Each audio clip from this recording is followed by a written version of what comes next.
இப்போ எல்லா இடத்துலையும் வந்து பனி பெஞ்சிட்டு இருக்கிற நேரம், ரொம்ப ஒரு குளிர் இருக்கிற நேரம், நிறைய வீட்டில் குழந்தைகளுக்கு வந்து இரவு நேரத்தில் லொக்கு லொக்குன்னு இருமல் சத்தத்தை கேட்டுட்டு இருக்கிற நேரம், சளியும் இருமலும் தும்மலும் மூக்கடைப்பும் நிறைய பெருகி இருக்கக்கூடிய இந்த பருவத்தில் இதை வந்து எடுத்ததுக்கெல்லாம் நம்ம உடனடியாக போய் ஒரு மருத்துவரை பார்த்து சளி நிறையா இருக்குது, இருமல் நிறையா இருக்குது, உடனே இருமலுக்கு ஒரு மருந்து கொடுங்க, இருமலுக்கு ஒரு டானிக் வாங்கி குடிக்கிறது, உடனடியாக அதை நீக்கணுங்கிறதுக்காக எடுப்புலேயே வந்து ஒரு ஆன்டிபயோட்டிக் வாங்கி சாப்பிட்றது, இதெல்லாம் ரொம்ப தவறான ஒரு ஆனால் அந்த பனிக்காலத்தில் மழைக்காலத்தில் வரக்கூடிய அக்யூட் பிராங்கைட்டிஸ்க்கு நம்ம தடாலடியாக இருமலை முதல்ல நிறுத்தக்கூடாது, காஃப் சிரப்பை வாங்கி குடிக்கக்கூடாது. அதுக்கு பதிலாக என்ன பண்ணணும் அப்படின்னா, அந்த சளியை வேகமாக இளக்கி வெளியேற்றுவதற்கு உதவியான உணவையும் மருந்து எடுத்துக்கணும்.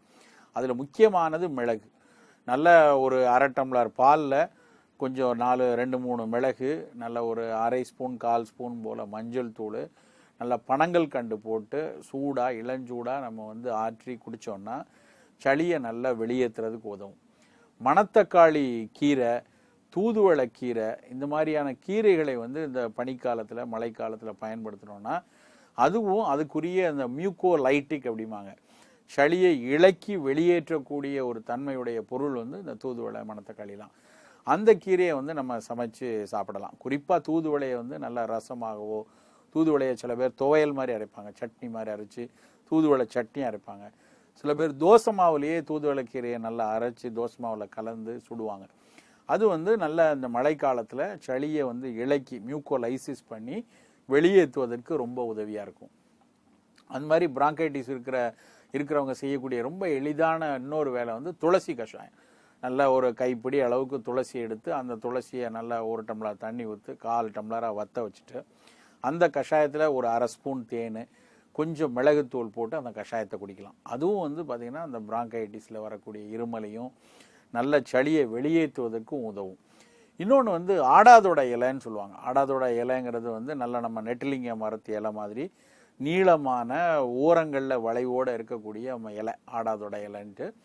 உங்களுக்கு தெரியலன்னா இதனுடைய பக்கத்தில் இருக்கக்கூடிய சித்த மருத்துவர்கள்ட்டையோ நல்ல வயது முதிர்ந்தவர்கள்ட்டையோ கேட்டால் அந்த இலையை வந்து காட்டி தருவாங்க. ஏன்னா நிறைய பேர் வந்து ஆடு தின்னாப்பாளையையும் ஆடாதொடையும் குழப்பிக்கிறாங்க. ஆடு தின்னாப்பாளைங்கிறது வந்து தரையில் ஒட்டி வளரக்கூடிய வறண்ட பூமியில் வரக்கூடியது, அது சாப்பிடவே கூடாது, அது வந்து வெளிப்பிரயோகமாக பயன்படுத்தக்கூடிய இலை.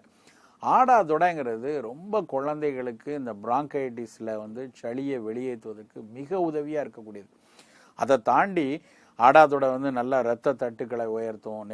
நம்ம எப்படி நிலவேம்பு டெங்குக்கு பயன்படுதோ அது மாதிரி ஆடாதொடையும் இந்த டெங்கு நோய்களில் இரத்த தட்டுக்கள் சொல்லக்கூடிய பிளேட்லெட் குறைவுக்கு நல்லா பயன்படும்.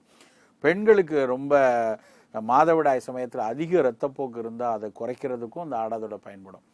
ரொம்ப சாதாரணமாக சளி இருமல் இருக்கிறவங்களுக்கு இதில் ஆடாதொடையில் 1 இலை அல்லது 2 இலை வந்து எடுத்து நல்லா சின்னதாக கிழிச்சு போட்டு அதில் சாறு எடுத்து அந்த சாறையும் கொஞ்சம் தேனையும் குழைச்சி அவங்களுக்கு கொடுக்கலாம்.